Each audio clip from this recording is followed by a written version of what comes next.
The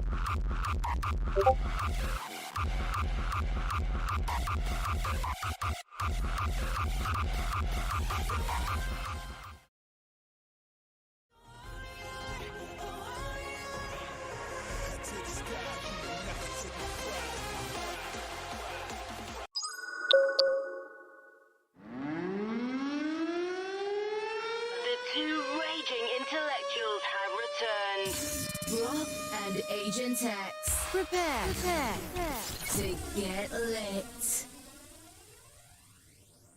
Welcome to Command HQ. It is September 30th, 2023, and we have some interesting news about Donald Trump Jr., Donald Jr., as everyone refers to him as. So, Agent X, you and I were just talking about some interesting things. What's on your mind? Well, first things first, you got a typo in your lower third graphic there, bro. Uh, it should be trouble, not trub. Um, but It's no typo. man, this is no typo. Anyways, no. You can tell that Trump's about to get whacked with a massive judgment. And you can tell this because these liberal outlets, like these losers at the Midas Touch, who associate themselves with Michael Cohen, are already predicting it's going to be over $250 million and there's going to be disgorgement and this and that. They're already basically riding off our analysis, but the fact that they're putting it out there now and sort of priming people for it, it's sort of like a self-fulfilling prophecy, right? So, yeah, they're going to whack Trump hard. And we were watching Don Jr.'s stream Triggered the other night, and he looked bad, but he certainly did not appreciate the gravity of the situation. Like, if I was in his position, I would be shitting myself because they're going to take everything. Like, they're literally going to take everything from him. They're not going to just sell the assets and give Trump the money or give him the assets to hold personally. They're going to sell them off at bargain basement Exposing the predator class. They want rich Democrats in New York to be able to go in and buy Trump Tower. They want and all his properties in Manhattan at bargain basement prices, and then they want they're going to hit him with a massive judgment. They don't want the sell of those assets to satisfy the judgment. What they want is to be able to take that judgment and go around and levy on his other assets in other states to the extent they're not tied up in New York. So this is going to be a big legal mess, and I don't think they quite understand, or Don Jr. didn't seem to understand that, like, his entire inheritance has just been ripped away from him, and he's not going to have access to shit. So, yeah, this is gonna be bad. They're gonna try to take Trump's legs out from under him. They've tried to assassinate his character, right, and it hasn't been successful. So, they've called him everything in the book. They released that Access Hollywood Live video, grab him by the, X. That didn't hurt him. They've called him a racist. They've impeached him twice. They've called him a Russian agent. None of that stuff worked, right?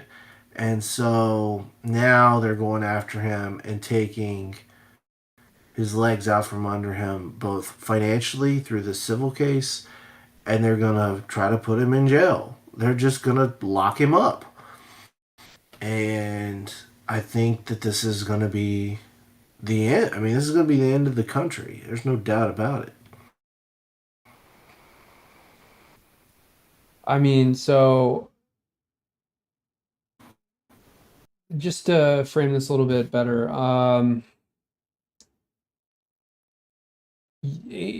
Agent X, you had kind of started talking about Don Jr.'s stream on Rumble, and then I watched it independently, and I was thinking, and we were both sort of conferring about, what must be going through Eric Trump's and Don Jr.'s mind as they're approaching this civil fraud case in New York with this really horrible decision by Engoron on Tuesday. And everybody knows this entire situation is rigged. Nonetheless, when you're Don Jr. or Eric in this situation, you have to take every single precaution to ensure that whatever decisions that you are going to make from this point forward are going to be rock solid, meaning that with all the media coverage, all this, legacy propaganda, PR content being leveraged against the Trump family, being leveraged against anybody who supports Trump, at this point, you gotta really ensure that you carve out as many assets as you possibly can in this particular situation. You get as far away from it physically as you possibly can, meaning get out of the country if you can, go to Canada, go to Antigua, and file as many lawsuits in federal court and collaterally at the same time in state court, and fight as hard as you can, but you can fight from a distance. Particularly if you're Don Agent X, you're going to say something? Oh no, that's the only. I think that they've tried to do that to an extent, but they were not very smart. And when you have, a dummy like Letitia James who built her entire campaign on, oh, I'm gonna sue Trump, I'm gonna basically take him down. Like, why weren't they pulling out assets years ago out of New York? Why didn't they reorganize it somewhere else? So stupid.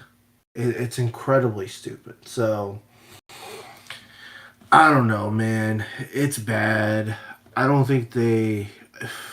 What? It astonishes me that you have people actually defending Engeron's decision. It's so It's like it's what they always do, right? When they want to rule against you, they'll take something no matter how weak it is, like the assessor's value of Mar-a-Lago, even though it's not anywhere near what any reasonable person would think that the market value is. And apparently they submitted affidavits from real estate agents or experts saying, what the approximate value would be in their opinion. But he just totally ignores experts, totally ignores the facts in the case, and cherry picks one piece of evidence that has very little weight to it, and uses that to rule against him. And he did it throughout the decision. It's really sad. That we live in a place, we live in a country where something like this can happen, and like it's happened to us, and we were the prelude for it. And now you see they're using it to actually go after somebody who's not just he's not a threat to them, right? Like, they just don't want him to be president. He's got a legitimate shot to become president, and now you have all this information coming out about voter fraud in Pennsylvania. They said that an ex-DOD official, I think was what it was, said that he saw evidence of 79,000 votes flipped from Trump to Biden. This is gonna, I don't think anybody really realizes it. Like, the next year is gonna be year, 12, 14 months, 15 months. It's gonna be a wild freaking ride.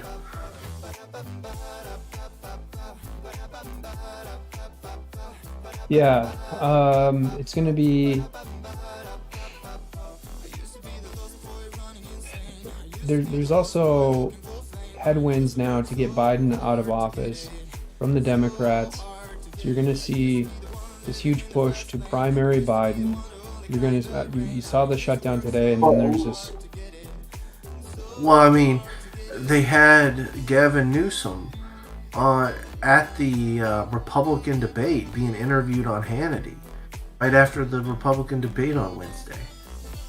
I mean, if that doesn't say that that man's running for president, I don't know what does. He's running. You know, all they've got to do is stick him in at the last minute. Biden can come out and say, "Oh well, you know, I don't think that my health is at issue, and I don't think I'm capable of running for a second term," and no one would blink twice at that. And yeah, I don't know. I sent you that today, that video of where they're now going after Trump, saying he's in mental decline because what did he say? Something about a gallon of milk, right? You need a driver's license to buy a gallon of milk. That Jeb Bush started the war in Iraq, and there was something else, but they're saying that he's in mental decline now. It's like, have you not watched any videos of Joe Biden? Joe Biden can't even, like, he doesn't even know where he's at. So, I don't know. Very weird. And then you have, you know, idiots in the House pulling fire alarms to prevent the House vote on the temporary funding of the federal government. I mean, it's just unbelievable. Like, we are reverting. I mean, this is not just in politics, but just in general. We are becoming less and less and less adult-like, right? Less and less mature, less and less, I guess, thoughtful with our and it's really a problem just across the board. So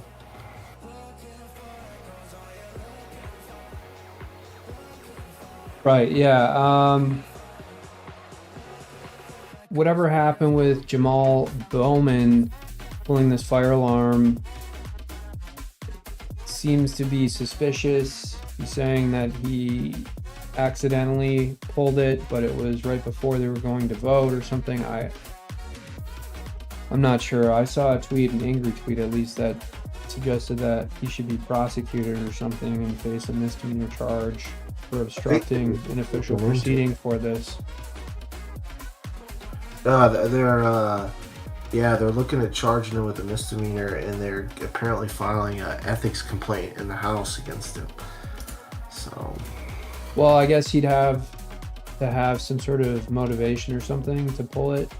Maybe he was trying to delay, but the whole propaganda from the legacy media is that the Democrats want to fund the government, whereas the Republicans don't. But you know, it's funny how all this stuff gets pushed out too, and it's so obvious that like AOC is saying that Republicans or conservatives want to shut down the government when they're trying to attach all these ridiculous illegal immigrant and Ukraine funding hooks into this continuing resolution or the bill that they're trying to pass. And it want to fund Ukraine? Yeah, dude, I mean, I thought the guy who was holding up in the Senate, Bennett from Colorado, his justification was he claimed that his parents escaped Warsaw, Poland, during the Nazi invasion, and he knows how important it is to fund Ukraine. It's not even equivalent, man. It's not even equivalent. Those borders of those former Soviet Union states, they shift all the time, right? And while, you know, it's never good that you have one country being an aggressor against another country and going in, do we really need to be sending money, sending billions and billions and billions of dollars to Ukraine? Is Ukraine some sort of tactical or strategic point on the map that we need to maintain Like what? It was a failed state. It was a totally corrupt state. And isn't that what the Democrats were crying about when Trump was in office, about how corrupt Ukraine was? This is really bad. But dude, I want to get into a lighter subject. I just sent in the staff chat. I sent you a photograph, and I want to get your thoughts on it because we're getting psyoped with Trump, right? There's no doubt about it. This is like a concerted effort from not only the mainstream media but the deep state to take Trump out because he's a dangerous wild card. And they want somebody who can be controlled, like DeSantis, Nikki Haley, somebody like that in office.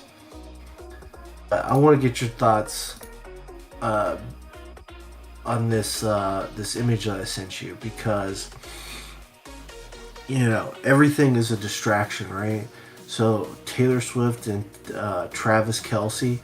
I mean, you just have to step back and think for a minute. Like, nothing about it makes sense. And everybody's talking about it, but it's clearly a fictitious relationship. Like, why would a tight end, why would he have a box that would cost, millions of dollars at Arrowhead Stadium for Taylor Swift and his family to chill out in? Like, no, they gave them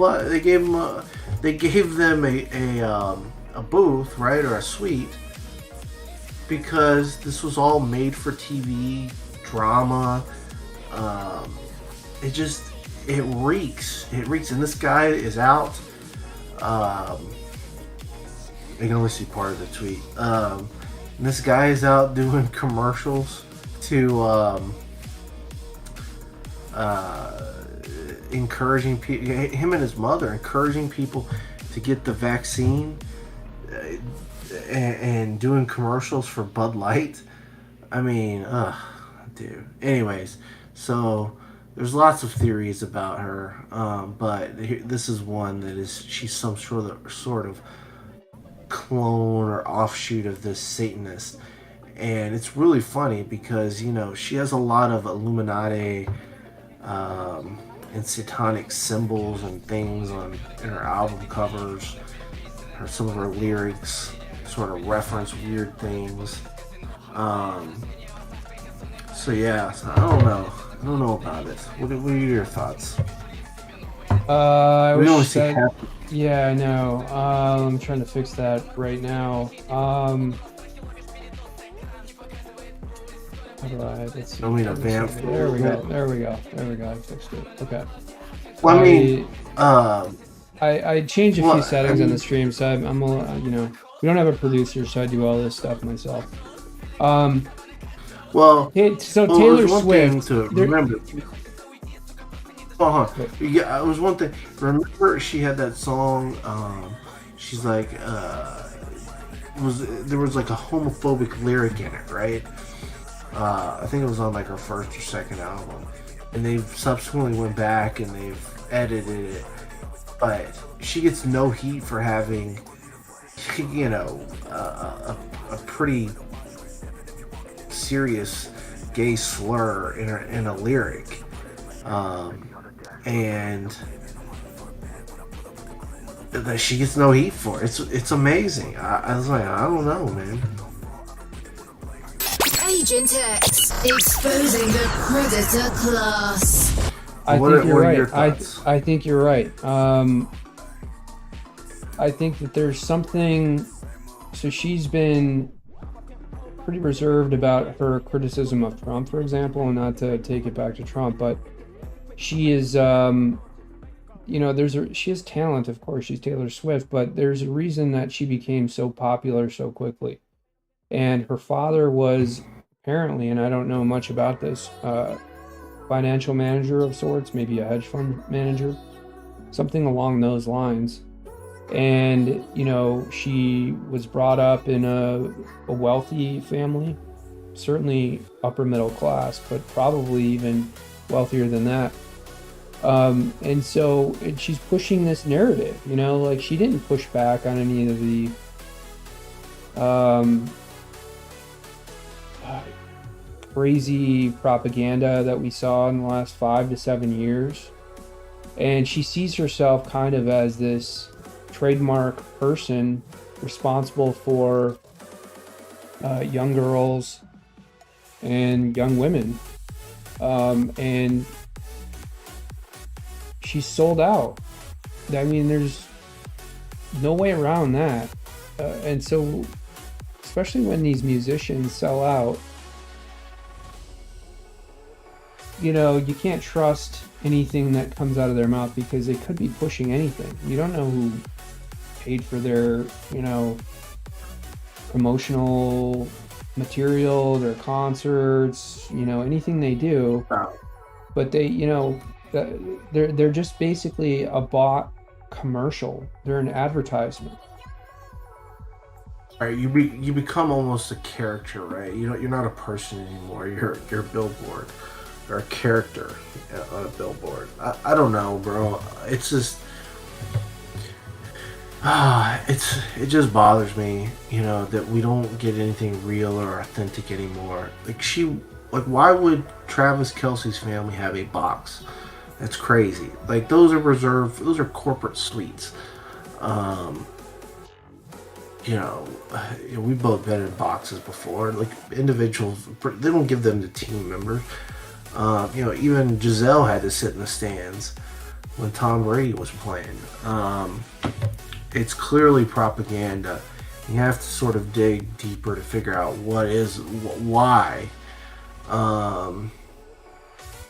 So I don't know. I've just been thinking a lot about it. I went back. People see through it. The Chiefs tickets, I guess, went up. They sold a certain percentage more. Travis Kelce jerseys are 40% up right now, at least until they die down. It's kind of like one of these Kardashian moves. It sort of kind of reminds me of, remember when Kim used to date all these random guys? Yeah. Chris Humphries was one in Minnesota. He was a basketball player. He played for the Nets at one point. He's from Hopkins. Yep.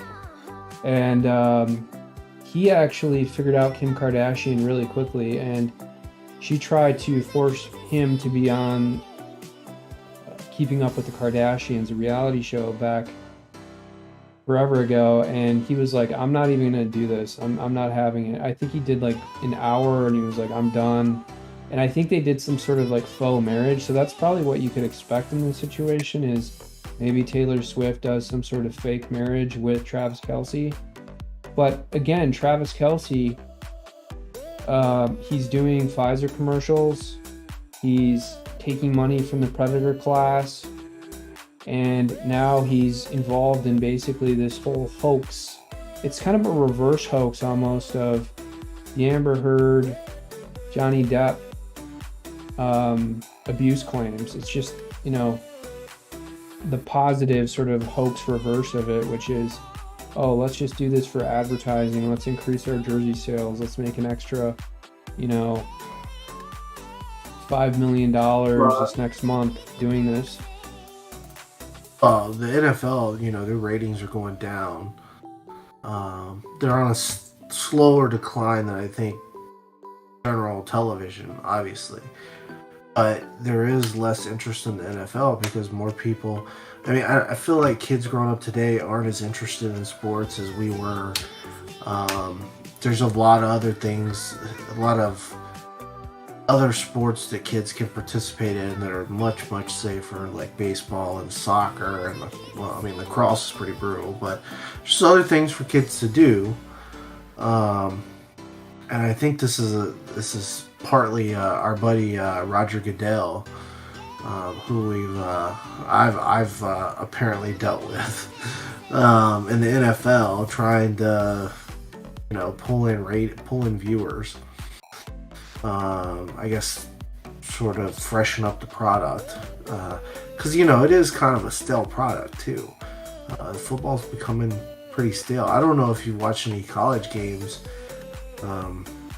since the season started, but one thing my dad and I have noticed is stands are like never full at these stadiums, even for big games. Like people just are losing interest across the board. But yeah, no. Get your thoughts on Altice Swizzle. I'm sure we'll have more to talk about after tomorrow. Well, I mean, Shows up at the game. So yeah, Trump showed up at a game, at an Iowa game a couple weeks ago, right? I mean, I didn't really explain the whole Eric and Don Trump Jr. situation very well, but I think there is real caution right now to maintain as many assets as you possibly can. I don't think that they understand what they're in for. Oh yeah, I think they. Well, you know what tipped me off is, I think Don Jr. said that he no longer has any faith in the New York legal system, and this was on Tuesday. Now, for the last, I don't know, 5 or 7 years, thousands upon thousands, hundreds of thousands of Americans have been persecuted. Agent X, you and I are part of that group. In fact, we were definitely on the bleeding edge way before anyone else. And all of our rights have been taken. Yeah. And so, you know, I'm not saying that even you know, you, Agent X, or even me, like, I was a little naive getting into the situation, but I'm not naive anymore. And you know, when he said that, that was a real tip off to me, because Don Jr. is not prepared. He's not ready for what this predator legal system is about to do to the Trump family, to him. And they're going to try and put him in jail. If magically, and of course, you know, I hope for it, that Trump pulls out a victory in this election coming up in 2024.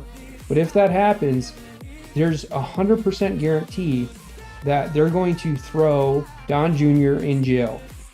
They're going to try and, no pun intended, trump up some fraud charges against both of them, and they're going to use them as hostages, as leverage, if Trump becomes president again in 2024. That's a guarantee. It's going to happen. And so if I was Don Jr., I would be immediately planning to get out of the country and filing as many federal lawsuits as I possibly could against Letitia James, against Alvin Bragg, against every single DA in Manhattan that's touched this case or is employed by that office. I would be filing, you know, the suit that Trump filed against Engoron, the writ of mandamus.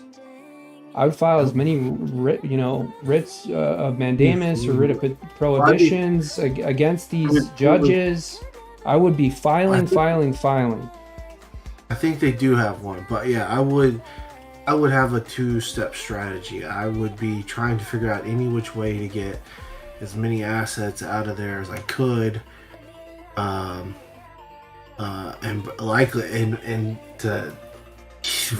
to try to get them in safe places, right? Because, you know, even if, say, you get your assets out of New York, what if they hit you with a massive multi-billion-dollar judgment, and then you have Letitia James going around to Florida and Chicago and every place that the Trumps have property, and levying on that property and forcing it to be sold to satisfy the judgment. I guess one question I have for you, like, who do you think is orchestrating this? Like, I went against Trump, and it leads into another question I have. But when Trump was interviewed on Meet the Press, when Kristen Welker took over a couple weeks ago, he kept saying that this was a Biden prosecution. It was a Biden prosecution. That Biden was the one who directed them to prosecute. I don't know if he really believes that. But I don't think that that's what's motivating the effort. I don't think that Biden is behind anything.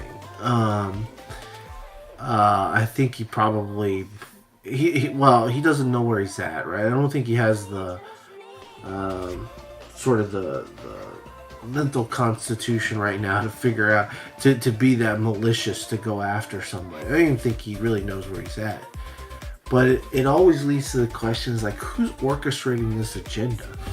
Like, do you think it's just there's these really rogue prosecutors and that just don't like Trump and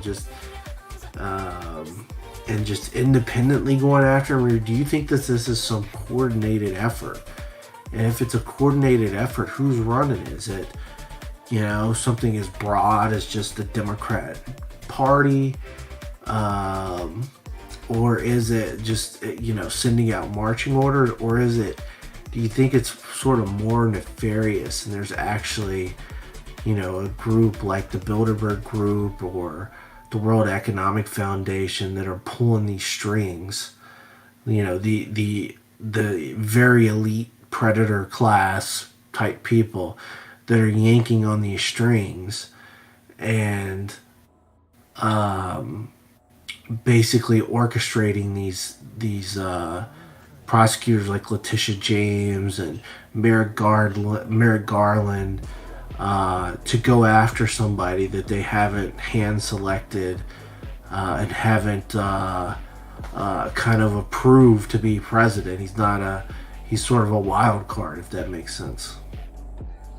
What do you think? That's a good question. I would say it's a combination of multiple groups and multiple individuals. I would say that what's interesting is that when Engoron issued that decision on Tuesday, there were a number of other major Trump supporters who were also debanked, either that same day or around the same time. Axos Bank I believe it's down in Texas, debanked Alex Jones. American Express rescinded its credit line to Mike Lindell, the MyPillow group. Yeah, I was trying to buy. I'm sure there's many others. So in terms of like coordination, absolutely. Now, who is behind this? Biden is definitely partly behind it, but I would say that the names that come to my mind would be Hillary Clinton. Do you think that there's like a small group, like, that everybody always calls it, thinks of Bilderberg? Do you think it's like a small group of very rich people who are directing the effort, or do you think it's more dispersed? Well, that's a good question. It's probably more dispersed, but there is a small diluted group of people like George Soros and the Rothschild family who vehemently dislike Donald Trump. And so, it's probably both at this point, but who's to say? What do you think, Agent X? You said it's not Biden. It's certainly Biden has to be part of this. Has to be. I don't think he knows where he's down. I think John Kerry's running the White House. There's an argument to be made for John Kerry doing that. Yeah. I think he's running the White House, and there's certain Biden people like what's his name, Jake Sullivan, and a few others that are Obama people that are managing the day-to-day. But I think, I personally think that there is a very small group of people who are pulling the strings on all of this. And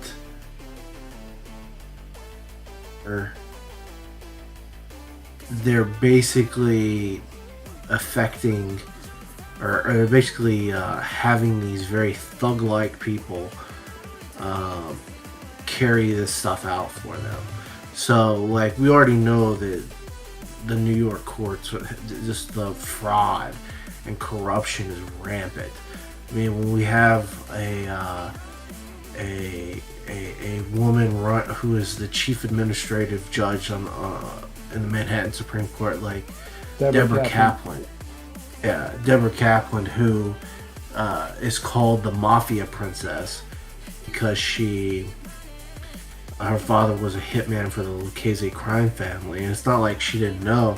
No, she testified under oath that she regularly visited, that the money paid for her law school tuition and her husband's law school tuition and her wedding, and that all her father's assets were transferred into her name before he was sentenced in court. This is a person who's a direct beneficiary. She's a thug.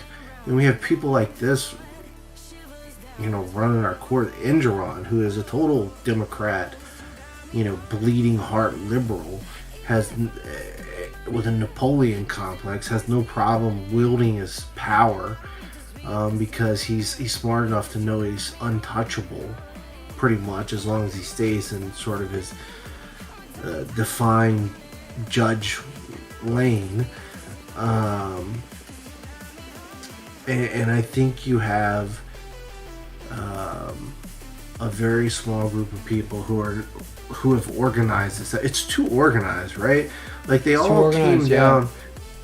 They all came down and they hit Trump with charges, and they did it sort of in kind of cyclical fashion. So like, the initial stun of getting hit with the charges, and then the analysis, and then it kind of wanes off and people forget it. Boom, hits him again. So it's just another case and another thing and another thing. A lot of it, and so it's very coordinated.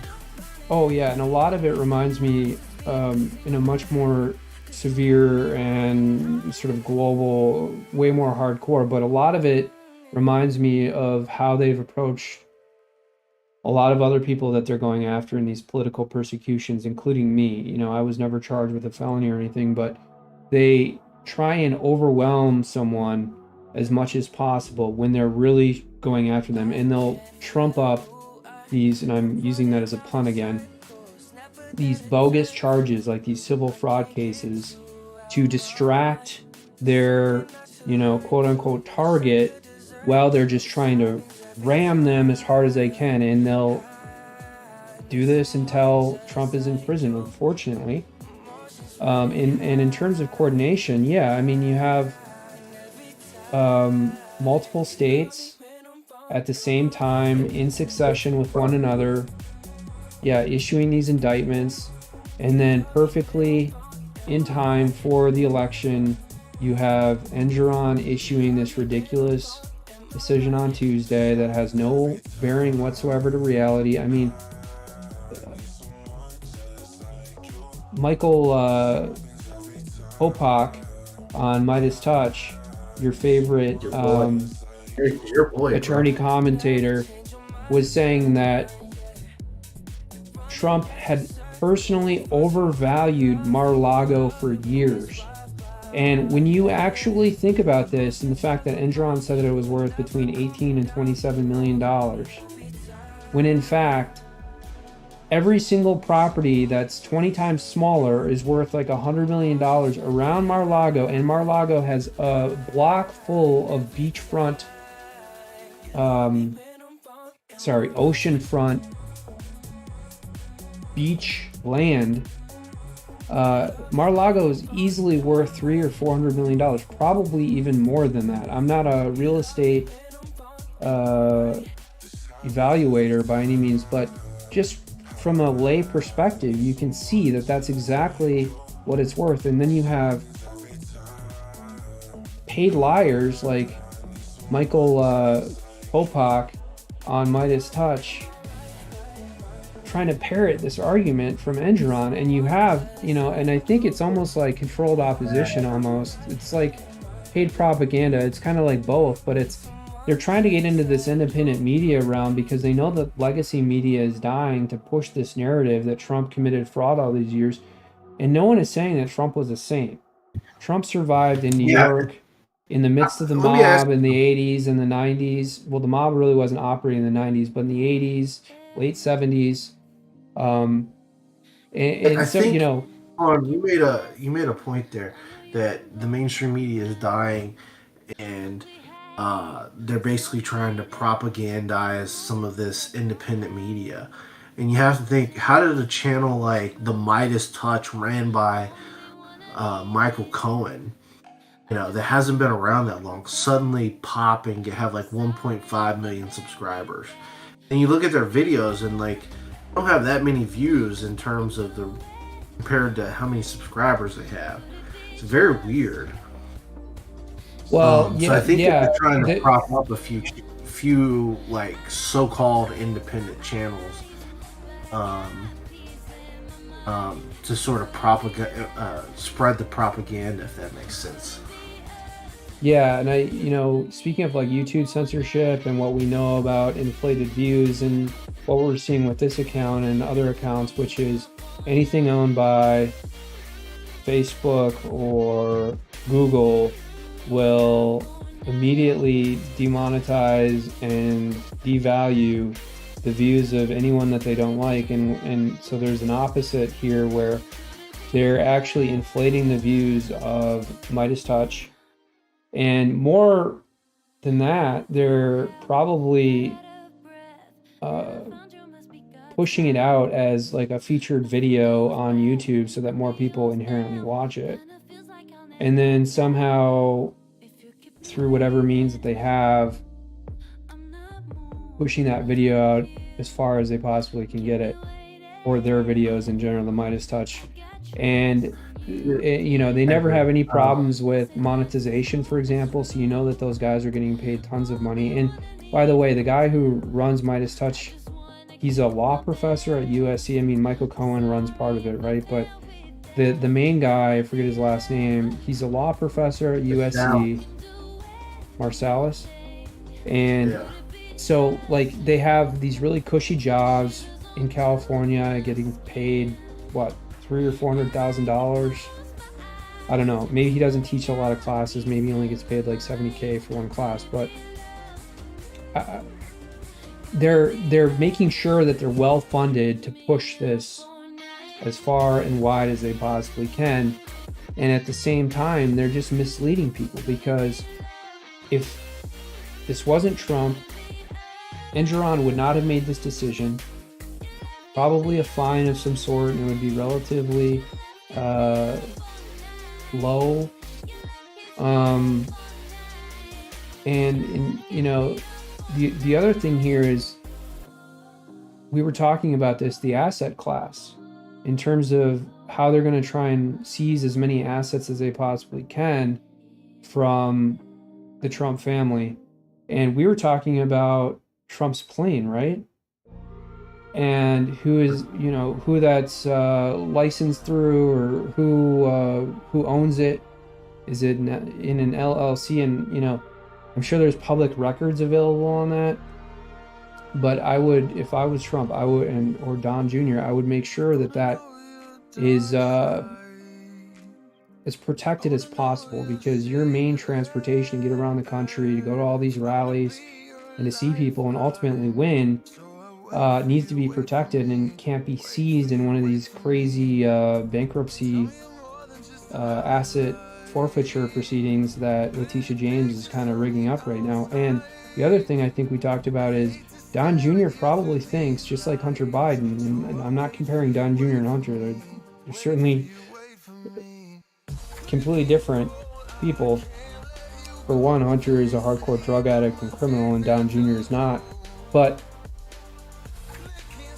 I think Don thinks that if his father wins in 2024, that a lot of these problems are going to be resolved. And I'm of the view that it's going to actually be the opposite. Problems are going to get far worse for both Eric and Don.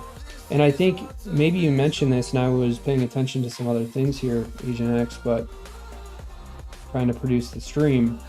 Ivanka has tried to stay as far away from this as possible. And that was probably a very smart move. Yeah, no, it definitely was. Well, hey, so check out, I just want to get your thoughts on, I sent you a video in the chat, a tweet. I want you to listen to it and give me your thoughts. Pull it up here. Oh yeah, that's good.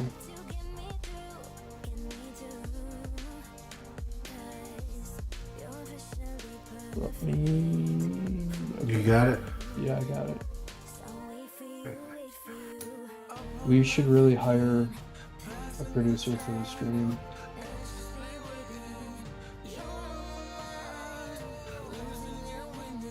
Where'd it go? There it is.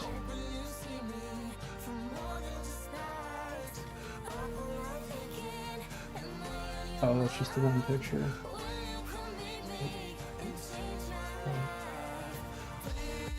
We're using a slightly different setup here, so I'm a little bit kind of.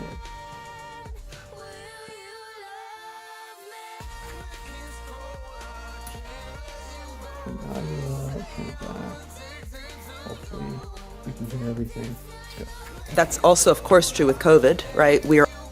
You see it on the screen. You can see it on the screen. You can see it barely. Hold on, let's fix that. Again, sorry. Changed a few things in the stream here, so let's see if we can just. It's not gonna do it.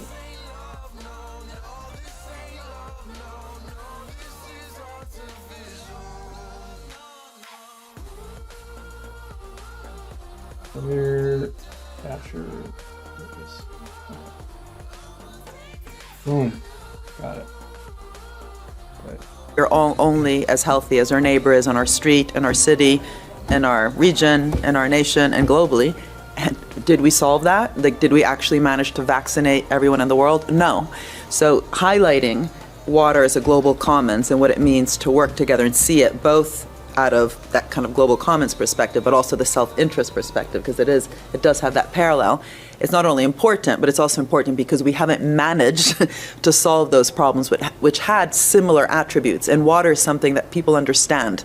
You know, climate change is a bit abstract. Some people understand it really well. Some understand it a bit. Some just don't understand it. Water, every kid knows how important it is to have water. When you're playing football and you're thirsty, you need water. So there's also something about really getting citizen engagement around this and really, in some ways, experimenting with this notion of the common good. Can we actually deliver this time in ways that we have failed miserably other times? And hopefully we won't keep failing on the other things, but anyway. I mean, that is terrifying because now they're moving from vaccines and these mandates to water. What does that tell you? I think that means that they're trying to maybe, I mean, we're on YouTube, so we're probably going to get banned for saying it, but I think you can kind of infer what I'm implying, which is that they're thinking about the water supplies throughout the world and how they can potentially manipulate those to suit whatever agenda that they have. I think that's the most sophisticated way that I can possibly explain that for YouTube without getting a strike. I mean, Agent X, who is this? So this is by World Economic Forum agenda contributor. Don't you think it's funny how they said that their attempt to vaccinate the planet failed? It's like, come on. I don't know. I just think it's interesting that they kind of view us as sort of their little ants to play with, if that makes sense. They have such disdain for regular, I guess, you know, the 99.99% of society, you know what I mean? Well, that's true. They're all super arrogant, but I think the World Economic Forum is sort of dead.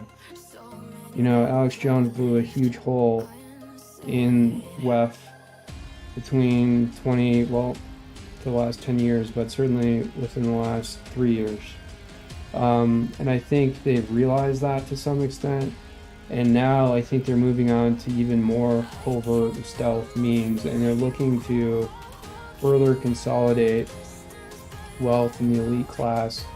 And they're going to try and continue to bring in this sort of like techno-fascism, whether that's through continuing to ensure that people like just the population question, immigration. I mean, look at what they're doing down in Texas, and we've had probably, I don't have the numbers in front of me, but we've had something like 5 or 6 million illegal crossings already this year, which is the highest ever reported.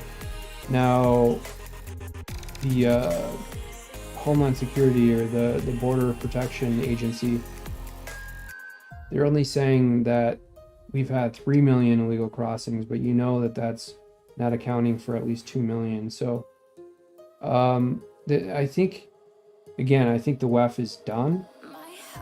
I think they're going to continue to push this sort of ridiculous social credit score, but they're not going to get away with it. I think the major fear right now is Fedcoin and the International Monetary Fund, the World Bank, and the Federal Reserve pushing this CBDC in conjunction with everything else that they're rolling out, as well as the escalation of all these wars. What you're seeing too, and we didn't talk about this, is General Milley came out and they made a big deal about the comments that Trump made towards him. But you know, the military-industrial complex is a huge threat. These people, and Milley said that, you know, they take this oath to stand up for the Constitution. Obviously, that's 100% false. 98 to 99% of these military officers use the Constitution as toilet paper, and 98% of them never fight in combat, probably even more than 98%.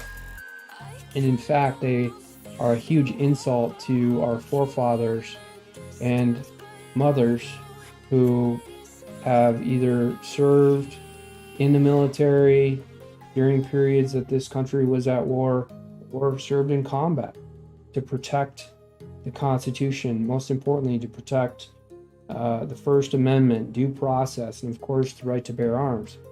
So that's what this country is founded on, and the only way that they can, you know, find a loophole, I think, is by interfering with elections through illegal immigration. That's the only chance they have, as well as obviously suppressing Trump as much as they possibly can. And unfortunately, Trump is now kind of a cog in this whole globalist scheme, I think, in terms of they're now using Trump kind of as a distraction, as well as how do you explain that? There, you know, Trump no longer has a sort of like full position. He's now been sort of relegated into this scheme where they're just trying to ram him and ream him with as much bullshit as possible until such point that they have him completely castrated from speaking against some of their policies. And I think maybe that's some of the misguided thought that a lot of these globalist elites have too, is that they think that if they can do this to Trump, that suddenly a little bit of this will be minimized. But that's not going to happen at all, because in fact it's actually done the opposite. It's really radicalized a lot of people and ensured that a lot more people speak up. I mean, even some of the, you know, like Elon Musk right now is preaching about, you know, getting out and doing citizen journalism, stuff that you and I have been doing for years. I've been encouraging. No one has ever picked up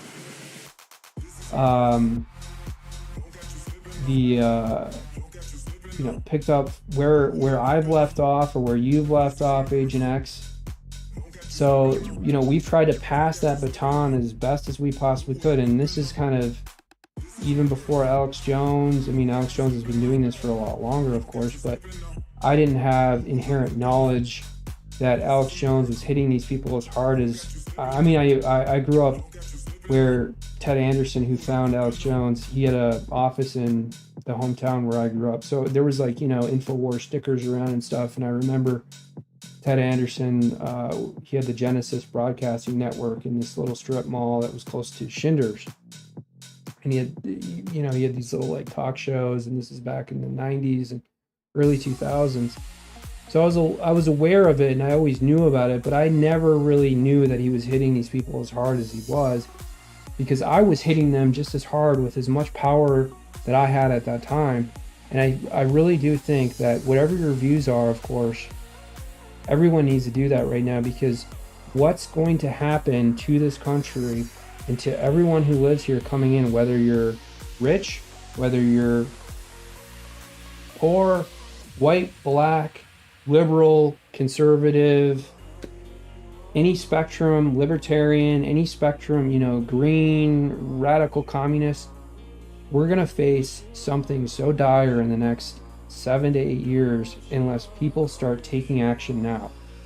Because these elections are increasingly rigged, and we're,